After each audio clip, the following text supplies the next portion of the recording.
So I am quite excited right now. I think one of the only things that excite me is when I am sitting with youthful people, particularly Zimbabweans, to actually talk about the issues that basically affect the youth of Zimbabwe, just like the youth in general. And this is one of the only times where I feel I'm genuinely happy, simply because we talk about these issues and also trying to seek out solutions for these issues. And I really cannot think of anyone that I should be with here than you guys here. So today we're joined by Ms. Annah Sande, and we're going to be having conversations about the youth of Zimbabwe, but particularly women empowerment. Anna, I think if you understand anything about Zimbabwe, is that we still have a lot of work to do in that regard, Vanessa, when it comes to women empowerment, and there's just so much that needs to be done, and we're going to talk about what those things are, and whether or not they're plausible, and whether or not they're going to bring the change and the outcome that we actually desire. I think what a better way to start the new year, talking about something that I'm specifically passionate about.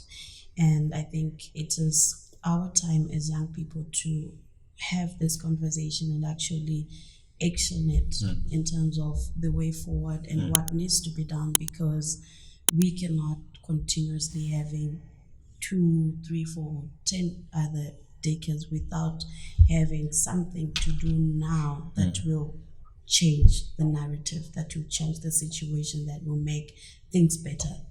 And it is upon us to actually do something. We are the people. Very true. If you guys were to be asked, and this is for the both of you guys, if you were to be asked, what is it that makes you so passionate, particularly you, Ms. Annah Sande, about women empowerment, what would your answer be? And I think what the feeling will not be is that because I am a woman.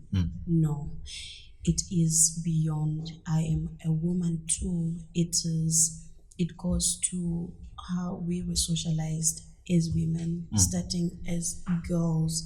You know that family is the primary source of socialization, and some of the things that reflects within the society, we were groomed into it, we were nurtured into it at family level.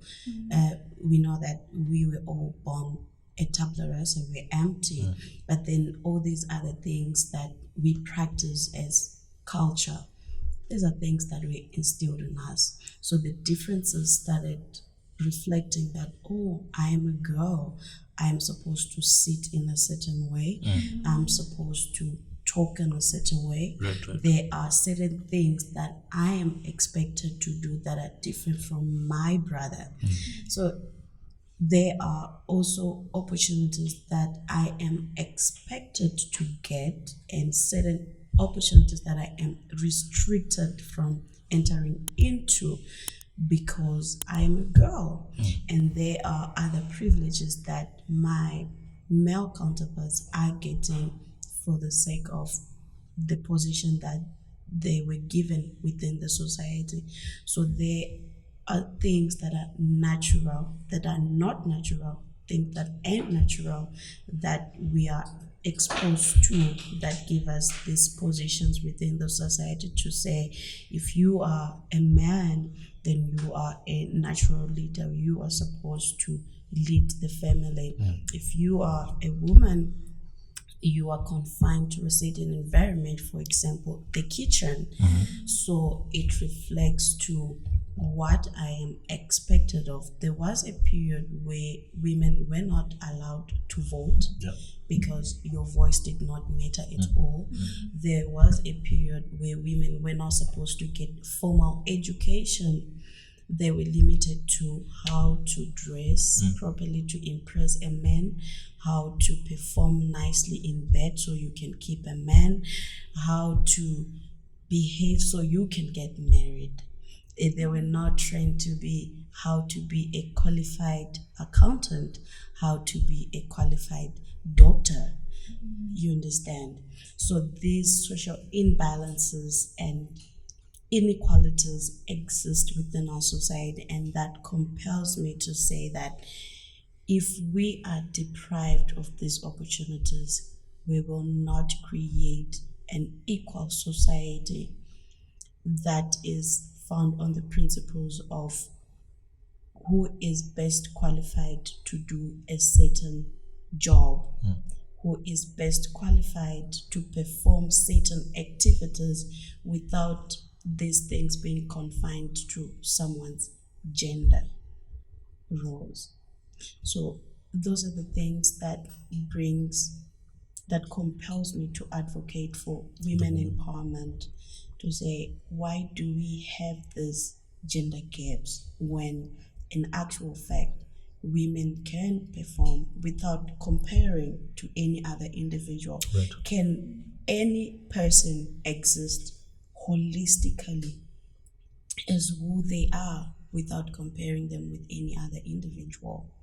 Man, you've actually said so much, huh? Like we need I apologize. I talked too Oh no, much. 100%. You've said so much, which we would essentially like to break down for it to, for some of us we take a little bit longer to comprehend, so that will need to be broken down.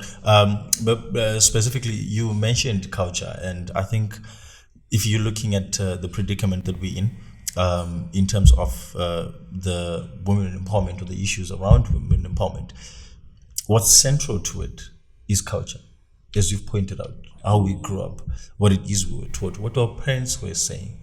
Could I know your brother does this, your sister does this? These are her duties that are given to her, not necessarily because she has this natural ability or natural talent or is very good at it, but simply because her genitalia is this, so then she's expected to do this in a country like Zimbabwe, which is actually very cultural, and we know this. Zimbabwe is so cultural.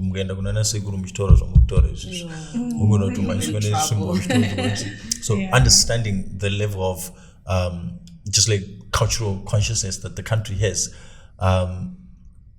how plausible is it, or how possible is it that we can actually bring about a change at the time and pace that we'd want it to, because we don't want to be advocating the same thing in the next 20 years. I think what we're looking for is for progress. Somewhere new, better as well.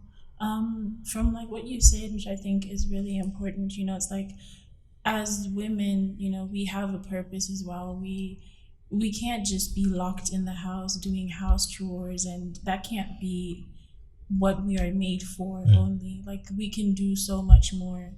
And it's not everyone who actually even enjoys doing house stuff, and being at home, or even wants to get married and stuff. So I think just for us to be given freedom, for us to pursue, whatever it is that we feel like pursuing, I think is a magnificent opportunity. And like, we want to do more, we can do more. 100%.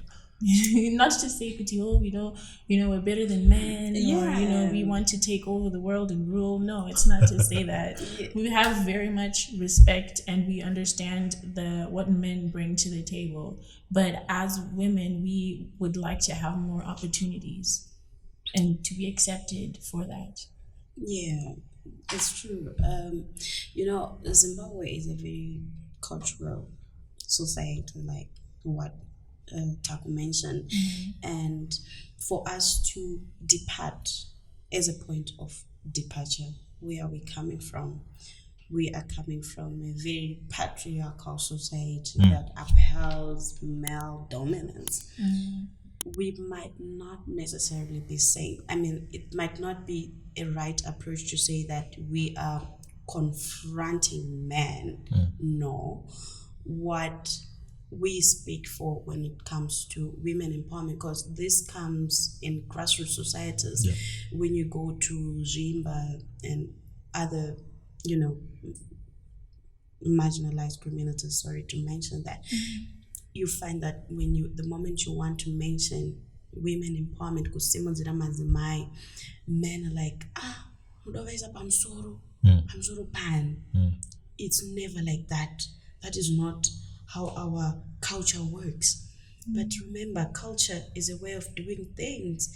Culture changes. It's subjective to the environment. The more we grow, I remember we used to wear nembe chaidzo, but now it's no longer practical. I should move around, my boobs open. But back then it was part of culture. So let us not accommodate certain behaviors and hide around that. This is our culture. Culture changes. We need to.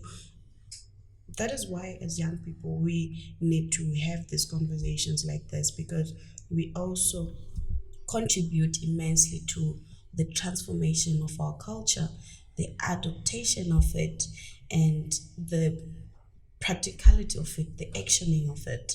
So I think it is that time where we are not supposed to be having the same conversation in the next 20 years. And it starts now. That is so true. So you've pointed out that culture is ever changing. In description, it is, or in definition, it is basically a set of traditions. And as these change, culture then generally also changes. So then what are we looking at? Are we looking at a time healing the wounds type of thing? Or are we looking to have the people that are existing right now and then enforcing these ideas that are very conservative and also very old-fashioned, so to speak, and having them unlearn whatever it is that they've learned, and having to introduce these new ideas to say, doing things this way is slightly better, and these are the results that it breeds. Yes. What are we looking at? Is it a time thing, or we are going to actually transform vachiripo izvezvi vachikwanisa kuti vachinjawo mafungiro avo, if that makes sense? I think the answer lies in communication. We need to speak these things out for them to be practiced. If human beings, we make culture. We are the ones who define what is right and what is wrong.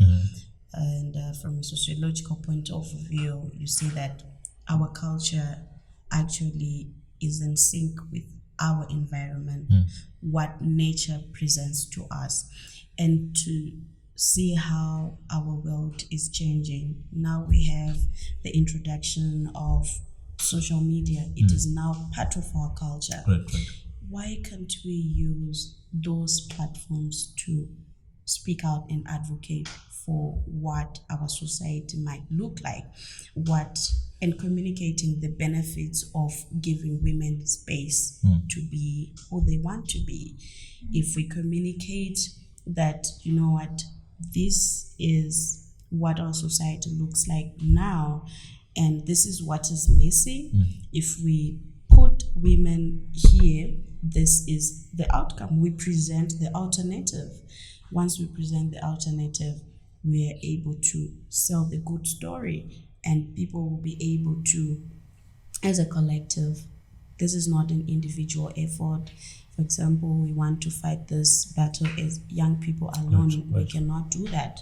We need the leaders in our society. We need the church. We need the civic society. We need everyone.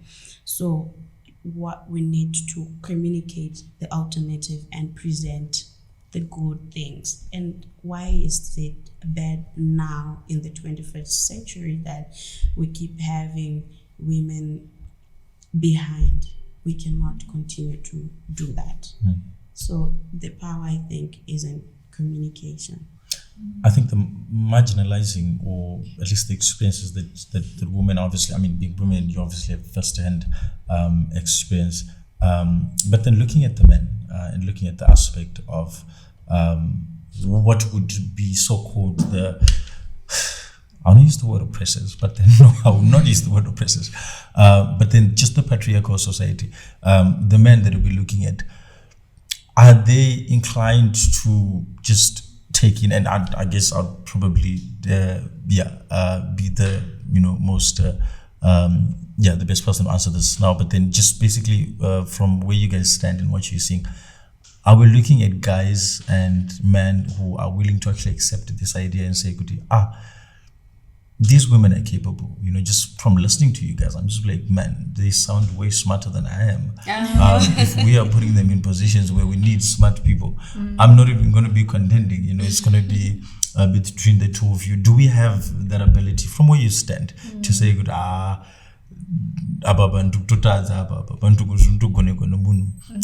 then the person will be female?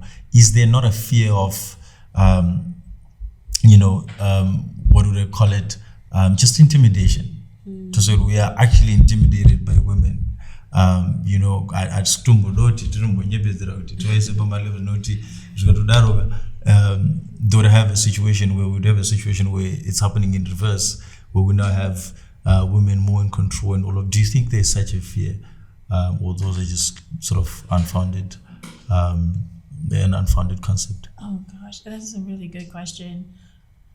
Fear, intimidation, I'm not sure. I don't know. I think maybe you would tell us because you're a man. Like, how do you feel being around women who are, driven and?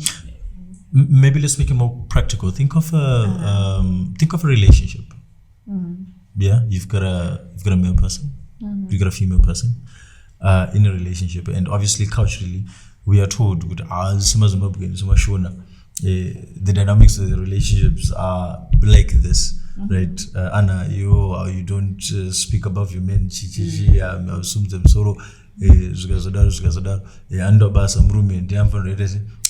Big.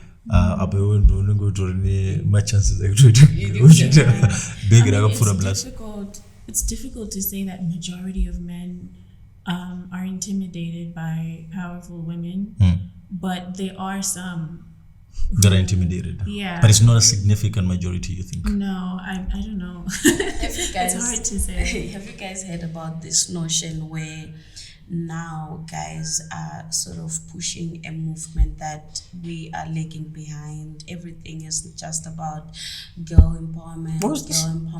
What about us? Oh, that's happening. Yeah, like this is a recent movement where guys are actually coming up to say, what about us? What about our mental health? What about our rights? We're being abused, etc. So what I pick from that is that now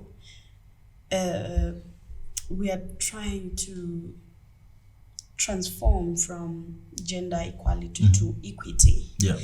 Equity address where the real need is and adjust and supply. You understand? It's like what you don't give a love to you and a love when our needs are different. So equity speaks to covering those gaps that do exist without giving like 50-50. You understand? Because when you give a 50 to someone who has a 40, he or she is already on 90. And when you give a 50 to someone who is on 5, he or she is on 55. You understand? So there is no balance there. So with equity now, someone with the 40, if we all need to get to 100, you need to get what? Something that brings a balance, that brings a balance. So now, what was happening with the feminist movement is that men felt neglected because you are just empowering girls, you are empowering women, but you are not teaching the man how to deal with an empowered woman. Can you imagine the gap? He doesn't understand that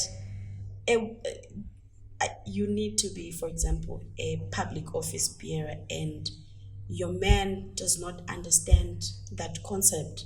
There's a gap. But a man who has been socialized to believe that women can actually take public offices, public spaces, can live in harmony with such a woman. So there's need for a balance.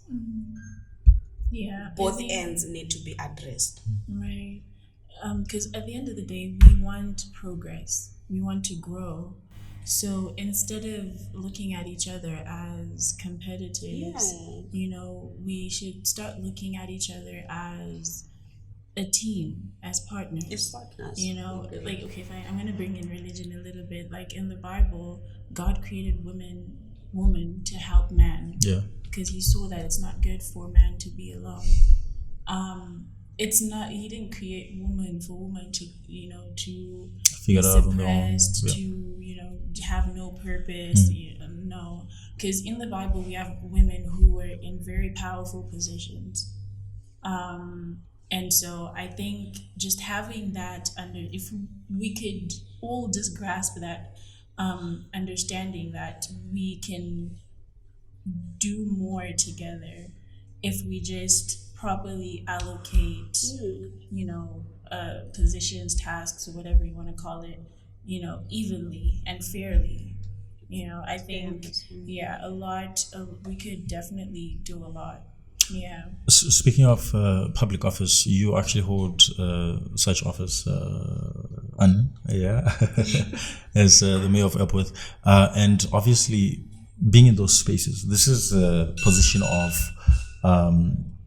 authority. You have subordinates, you have people that you work with, you have people that answer to you, who so happen to be males.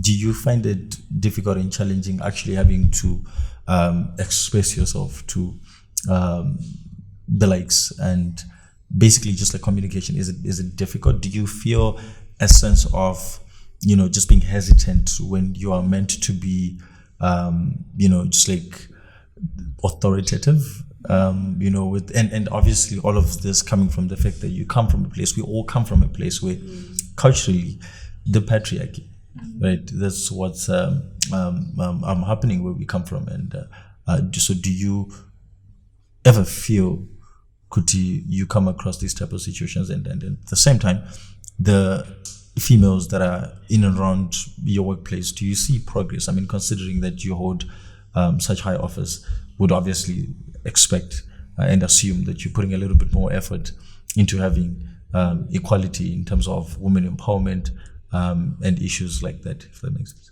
Well, yeah, you do. That's a very interesting question, and speaking from experience, I think this also speaks to the aspect of class, the class systems within our society. There are certain levels where people actually are compelled to act in a certain way, and within my position, I'm working with fellow leaders. So if we see each other as leaders, it actually reduces some of these gender stereotypes, like expectations. If someone there are certain demands of a certain office, but it did not start like that. Women in the corporate sector who held highest positions, like being a manager and staff, they complained that their male subordinates were not respecting them good enough as they would to a male counterpart who holds the same position. So I think with time, also certain cultures are changing, especially in the corporate or professional fields. And part of it is that you have to work very hard as a woman who's holding a certain title. It's not an easy task. You cannot just get respect for no reason. You have to prove that you are worthy of the respect. Unfortunately, you can see that someone who is below you can easily get recognition. Yeah. But sorry to cut you off, but then this is what we're trying to fight, right? We're trying to fight the stereotype to say kanorum kadzi, kanorum scan open office, you have to work extra hard to prove yourself, as opposed to just getting the respect that the office deserves. Because then we need to look above, just like the gender and who the person is, and just like, well, the office itself, whoever is occupying it, regardless of what they look like, regardless of who they are, they just deserve the same type of respect. And we haven't really gotten there, which gets me thinking. I'm now wondering to myself that a lot of effort is put towards upbringing, the females and helping them catch up, so to speak. This is what women empowerment is all about. How much effort should be put towards the men in terms of helping them to get to a point where we are helping us? Helping us. You need to be helped. Not hypocrite.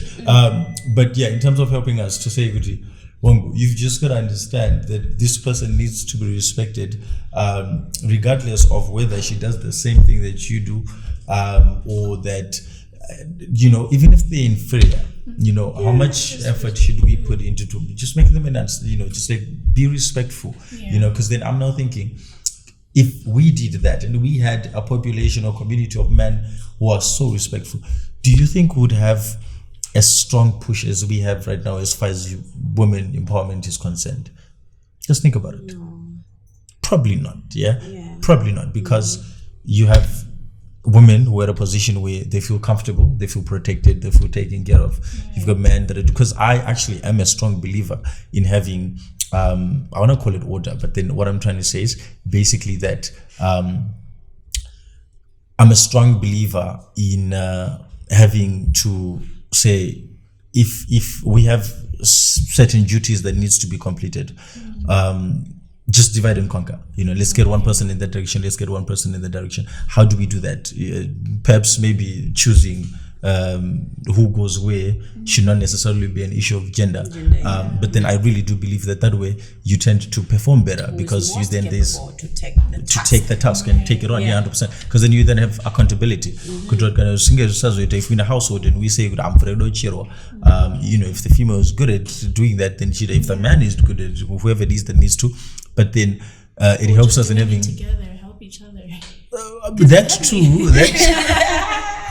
That's true. But then the problem with that then is that it then sounds as if we're going for a situation of equality of outcome, which is equality of outcome is not bad. But then you're not going to get the whole world in uniform, because in trying to get the outcome to be uniform, you're also inherently oppressing others. If that makes sense.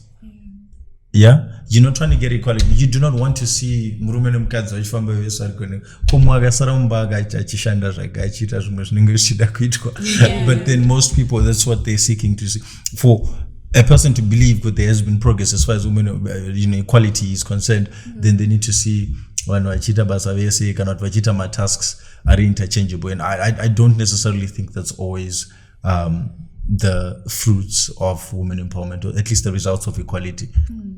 I don't know if that makes sense. But we are for women empowerment. We are for equality. I do think that everybody needs to be treated in a way where, everybody deserves to be respected. And this is the message that we're trying to put across.